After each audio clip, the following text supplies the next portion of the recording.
Pemirsa, dari Bener Meriah, Kepolisian Resort Bener Meriah melakukan zikir akbar bersama warga di halaman Mapolres setempat, dan kegiatan ini sebagai bentuk sinergitas warga dan juga aparat keamanan serta rasa sujud syukur.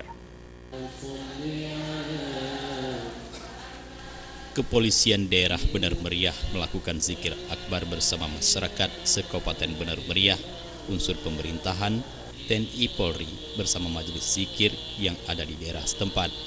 Sebanyak 2.000 lebih warga bersama unsur ASN ikut hadir dalam zikir akbar yang digelar Polres Bener Meriah sebagai bentuk sinergitas antara aparat keamanan dengan warga serta bentuk rasa syukur atas rasa aman yang selama ini dirasakan bersama. Para peserta zikir terlebih dahulu melakukan sholat isya berjamaah bersama yang diimami langsung oleh Bupati Bener Meriah Ahmadi. Melalui zikir akbar ini diharapkan dapat terus memperkuat tali silaturahmi antar warga dengan anggota Polri dalam rangka mewujudkan personil Polres Bener Meriah yang promoter. Sejumlah warga dari berbagai daerah di Kabupaten Bener Meriah terlihat sangat antusias hadir ke Mapolres Bener Meriah untuk melakukan zikir akbar bersama.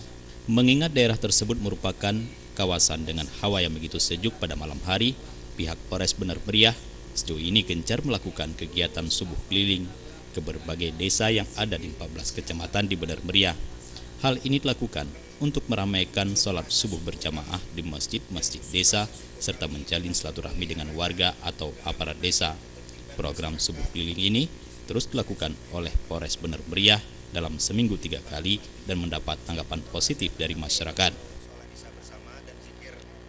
Semua ini tidak akan mungkin terpelihara tanpa seizin Allah. Oleh karena itu, saya berpikir anggota saya, beserta masyarakat harus mensyukuri ini, yaitu melalui zikir ini.